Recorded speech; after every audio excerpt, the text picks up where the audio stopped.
ஆண்டவரும் இரட்சகருமாகிய இயேசு கிறிஸ்துவின் இனிய நாமத்தில் உங்களை யாவருக்கும் அன்பின் வாழ்த்துக்களை தெரிவித்துக் கொள்கிறேன். அருமையான தேவ பிள்ளைகளே, புதிய நாள், புதிய நம்பிக்கை, new day, new hope daily devotion மூலமாய் இந்த பரிசுத்தமான ஓய்வு நாளில் சந்திப்பதில் உங்களை மிகுந்த மகிழ்ச்சி அடைகிறேன். அல்லேலூயா.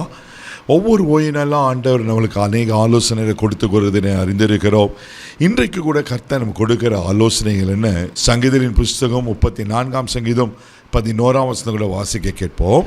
பிள்ளைகளே, எனக்கு வந்து செவி கொடுங்கள், கர்த்தருக்கு பயப்படுதலை உங்களுக்கு போதிப்பேன். ஹல்லேலூயா, ஹல்லேலூயா. ரொம்ப அழகான ஒரு காரியத்தை இங்கே சொல்லப்பட்டிருக்கு. நான் பாரு, பிள்ளைகளே எனக்கு வந்து செவி கொடுங்கள், கர்த்தருக்கு பயப்படுதலை உங்களுக்கு நான் போதிப்பேன் அப்படின்னு இங்கே தாவீது சங்கீதக்காரன் சொல்லுகிறது நான் பார்க்குறோம். தேவ பிள்ளைகளே, இன்றைக்கி செவி கொடுக்கறது தான் ரொம்ப கஷ்டமான ஒரு காரியமாக இருக்குது. சில நேரத்தில் பிள்ளைகளை நம்ம கூப்பிடுவோம், அவங்க நம்ம கூப்பிட்றதுக்கு அவங்களுக்கு சம்மந்தமே இல்லாத போல் இருக்கும். அவர்கள் பார்த்து அவங்க வேலையை செஞ்சுட்டு இருப்பாங்க. சில நேரத்தில் நம்மளுக்கு எவ்வளோ கோவம் வருதில்ல, எத்தனை முறை கூப்பிட்றேன், நீ கேட்க மாட்டேங்கிற, ரெஸ்பான்ஸ் பண்ண மாட்டேங்கிறேன்னு. பாருங்கள், ஆண்டவர் சொல்கிறாரு, பிள்ளைகளை நீங்கள் எனக்கு செவி கொடுங்கள்.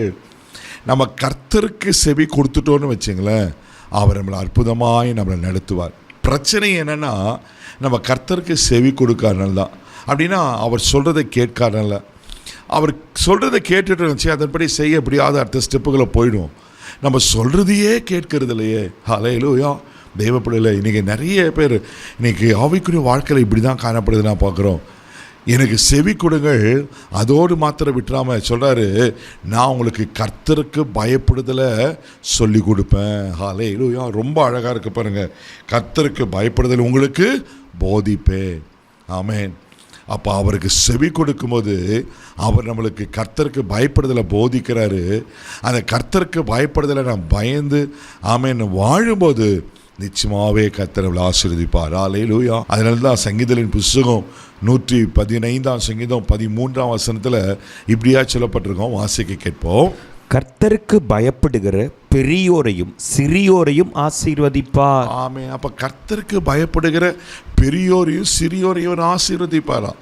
அல்லேலூயா.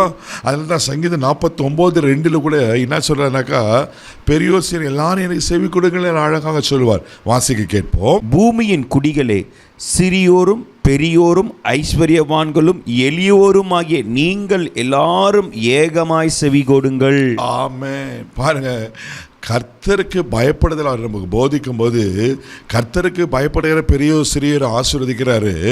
அதனால தான் இங்கே செவி கொடுக்கறது யாருக்கு செவி கொடுக்கணுமா?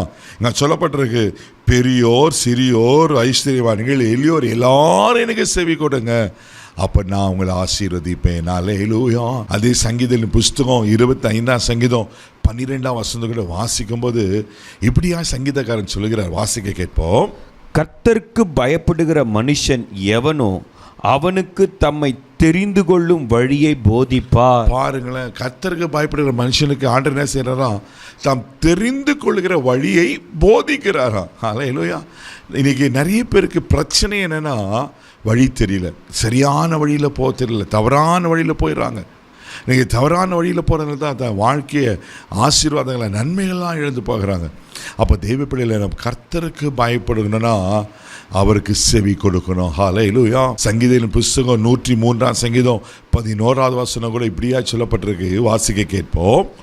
பூமிக்கும் வானம் எவ்வளவு உயரமாய் இருக்கிறதோ அவருக்கு பயப்படுகிறவர்கள் மேல் அவருடைய கிருபையும் அவ்வளவு பெரிதாய் இருக்கிறது. ஆமென். அவருக்கு பயந்தீங்கன்னா அவர் கிருபை உங்கள் மேலே ஏற ஆழமாக இருக்கும். அந்த கிருபை இருந்துச்சுன்னா போதும், தெய்வ பிள்ளையில் நீங்கள் சக்ஸஸ்ஃபுல் லைஃப்பை வாழ முடியும். அப்போ தேவனுக்கு செவி கொடுத்து அவருக்கு நாம் பயந்து வாழும்போது நிச்சயமாக கர்த்தர் ஆசீர்வதிப்பார். கண்களை மூடி நம்ம செவிக்கலாம். தகப்பனே, உமக்கு நன்றி சொல்லி துதிக்கிறோம், ஸ்தோத்திரப்பா.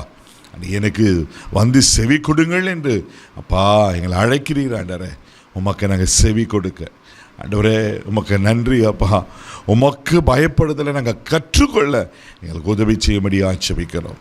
இந்த நாள் முழுவதும் கரம் பிடித்து நடத்தும் தெய்வீக பாதுகாப்பாக ஒப்பு கொடுக்கிற எல்லா தீங்குக்கு விலைக்கு காத்தலும் பொறுப்பெடுத்துகளும் ஆசீர்வதியும் மகிமை உமக்கு செலுத்துகிற இயேசுவின் மூலம் ஜெபம் கேளும் பிதாவே. ஆமென். ஆமென். கர்த்தருக்கு செவி கொடுங்க, அவர் உங்களை நிச்சயமாக ஆசீர்வதிப்பார். God bless you.